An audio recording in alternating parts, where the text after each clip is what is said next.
ఆవకాయల season అయితే వచ్చేసింది. ఆవకాయ పెట్టి మామిడికాయలు అయితే మార్కెట్లో ఫుల్గా దొరుకుతున్నాయి కదండి. మీ ఇంట్లో ఎంతమంది ఆవకాయ పెడుతూ ఉన్నారు నాకైతే కమెంట్ సెక్షన్లో షేర్ చేసుకోండి. సో మేము కూడా ఆవకాయ పెట్టడం అయితే స్టార్ట్ చేసాము. అమ్మ చేసే ఆవకాయ ఎవరికి నచ్చదు చెప్పండి. వేడి వేడి అన్నంలో కొంచెం నెయ్యి వేసుకొని ఆవకాయ వేసుకొని తింటే ఆ టేస్టే వేరనమాట.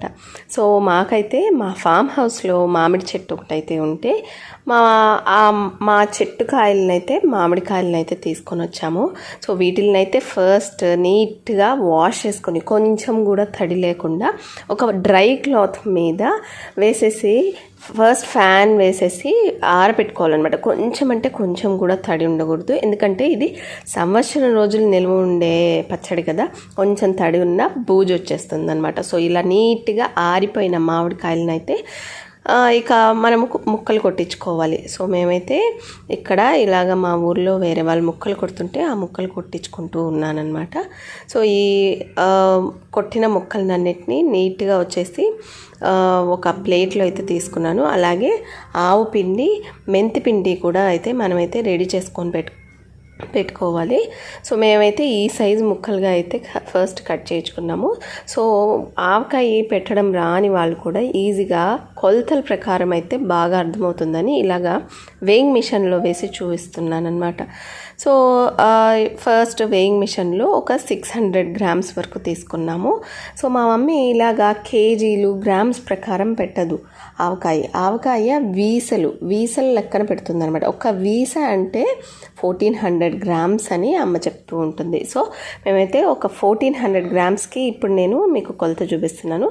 సో 1400 గ్రామ్స్ మామిడికాయ ముక్కలకైతే 250 గ్రామ్స్ వచ్చేసి ఉప్పు, మెత్తటి ఉప్పు ఫస్ట్ వేసుకోవాలి. ఇందులోకి 250 గ్రామ్స్ వచ్చేసి కారం పడుతుంది. మేమైతే ఈసారి 3 మ్యాంగోస్ మిర్చి పౌడర్ని యూజ్ చేస్తున్నాము. సో మీకు ఏ కారం అయితే మీకు సెట్ అవుతుందో అదైతే యూజ్ చేయండి. ఇదైతే కడుపులో మంట రాకుండా బాగుంది ఈ కారము. సో అందుకని 3 మ్యాంగోస్ మిర్చి పౌడర్ని యూజ్ చేస్తున్నాం. అండ్ ఆయిల్ని అయితే ఏఎస్ బ్రాండ్ నువ్వుల పప్పు నూనె అయితే అమ్ముతూ ఉన్నారు కదా. సో దాన్ని అయితే యూజ్ చేస్తున్నాము. నువ్వుల నూనె ఆవకాయలోకి చాలా బెస్ట్ ఫ్లేవర్ని ఇస్తుందన్నమాట. సో ఈసారి అయితే ఏఎస్ బ్రాండ్ యూజ్ చేస్తున్నాము.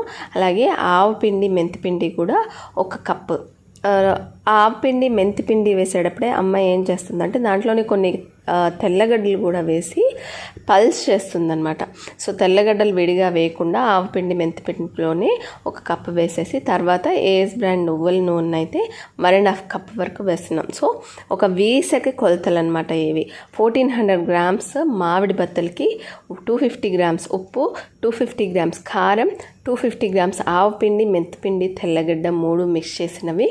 అలాగే 1.5 కప్ వచ్చేసి నువ్వుల నూనె అయితే మాకైతే ఎగ్జాక్ట్గా సరిపోయిందనమాట ఈ కొలతలతో కానీ చేసుకుంటే. సో ఇది మా అమ్మ చెప్తుంది, నానమ్మ ఇలాగే కొలతలు చెప్పేదంట. సో ఆవకాయ పెట్టడము అంత కష్టమే కాదు, కాకపోతే ఎగ్జాక్ట్ మెషర్మెంట్స్తో పెట్టాలి. లేదంటే కొంచెం ఉప్పు ఎక్కువైనా తక్కువైనా ఏది కొంచెం చేంజ్ అయినా కానీ మనకి కలర్ చేంజ్ అయిపోతుంది. అలాగే స్మెల్ బాగుండదు. అలాగే మనకి ఏంటంటే బూజు వచ్చేస్తుంది, సంవత్సరం రోజులు నిల్వ కూడా ఉండదన్నమాట. సో ఎగ్జాక్ట్ మెషర్మెంట్స్తో పెట్టే పని అయితే ఆవకాయ చాలా ఈజీగా ఇలా అయితే పెట్టేసుకోవచ్చు. సో ఇవన్నీ అయితే ఇలాగా చక్కగా ఈ మామిడికాయ ముక్కలకి ఆయిల్, ఉప్పు, కారం, ఆవపిండి, మెంతిపిండి అన్నీ పట్టేలాగా కలిపి ఏదన్నా గ్లాస్ జాడీలో తీసుకోవాలి. సో గ్లాస్ జాడీలు అయితే నా దగ్గర ఇప్పుడు అవైలబిలిటీ లేదు. సో అందుకనే ఒక గ్లాస్ బౌల్లో అయితే తీసుకున్నాను. ఎందుకంటే 3rd డే అలాగే 5th డే దీన్ని ఒకసారి మిక్స్ చేసుకోవాలన్నమాట. సో అందుకని ఒక గ్లాస్ బౌల్లో తీసుకుంటున్నాను. సో చూడ్డానికి ఇలాగ ఆయిల్ ఏం లేనట్లుగా ఉంది కదా ఫస్ట్ మనం కలిపినప్పుడు, కానీ మేమైతే ఎగ్జాక్ట్ మెజర్మెంట్స్తోనే పెట్టాను. సో ఏంటమ్మా ఇలాగా ఆయిల్ ఏం లేదు అంటే వెయిట్ చెయ్యి అని చెప్పింది. సో ఈవినింగ్ కల్లా మనకి కొంచెం ఆయిల్ అనేది పైన రిలీజ్ అవుతూ వచ్చేసిందనమాట. అలాగే 3rd డేకి అయితే చక్కగా మామిడికాయ ముక్కలో నుంచి కూడా వాటర్ అవి రిలీజ్ అయ్యాయో ఏమో కానీ చక్కగా చాలా ఆయిలీగా తయారైందనమాట. సో ఇప్పుడు మీరు చూస్తున్నది వచ్చేసి ఈవినింగ్ అనమాట. ఈవినింగ్ ఆ రోజు మార్నింగ్ ఆవకాయ పెడితే ఆ రోజు ఈవినింగ్ ఇలా అయితే కొంచెం ఆయిల్ సైడ్స్ నుంచి రిలీజ్ అయింది. సో కానీ ఆ రోజు అయితే మనం ఏం టచ్ చేయకూడదు అనమాట. ఒకసారి కలిపి పెట్టాక థర్డ్ డే వరకు టచ్ చేయకూడదు. సో థర్డ్ డే వచ్చేసి ఇలాగా ఒక పప్పు గుత్తిని అయితే నీట్గా కడిగేసుకొని కొంచెం కూడా తడి లేకుండా తుడిచిపెట్టుకోవాలన్నమాట. కొంచెం తడున్నా మనకి ఏంటంటే ఆవకాయ పాడైపోతుంది. సో ఇలా ఒక పప్పు గుత్తితో చక్కగా ఇలా చూడండి, మొత్తం ఆయిల్ అలాగే మామిడికాయ బద్ద కూడా కొంచెము మెత్తబడిందనమాట. బాగా ఇలా వచ్చేసింది. ఇదే సేమ్ విధంగా వచ్చేసి ఫిఫ్త్ డే కూడా కొంచెం మనము ఇలాగ పప్పు గుత్తిని నీట్గా కడిగేసుకొని కొంచెం కూడా తడి లేకుండా ఉన్నట్లుగా చేసుకొని చక్కగా ముక్కలన్నిటిని ఒక్కసారి కలిపేసుకున్నాం అనుకోండి, అంతే మనకి సంవత్సరం పాటు నిల్వ ఉండే ఆవకాయ అయితే రెడీ అయిపోయినట్లే అనమాట. సో మేము ఈ పెద్ద ముక్కల ఆవకాయలతో పాటు సన్న ముక్కల ఆవకాయ కూడా కంపల్సరీగా పెడుతూ ఉంటాం. అంటే ఇదే సేమ్ కొలతలే, కాకపోతే మామిడి ముక్కని ఇలాగ చాలా చిన్న ముక్కలుగా చేస్తాం. ఎందుకంటే లంచ్ బాక్సెస్లోకి పిల్లలకి పెట్టడానికి ఈజీగా ఉంటుందని. కర్డ్ రైస్లోకి వాళ్ళు నలుచుకోవాలంటే మళ్ళీ స్పూన్తో తింటారు కదా.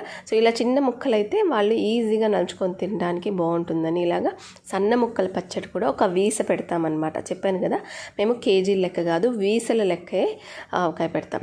సో ఇదండి పక్కా కొలతలతో ఆవకాయ రెసిపీ.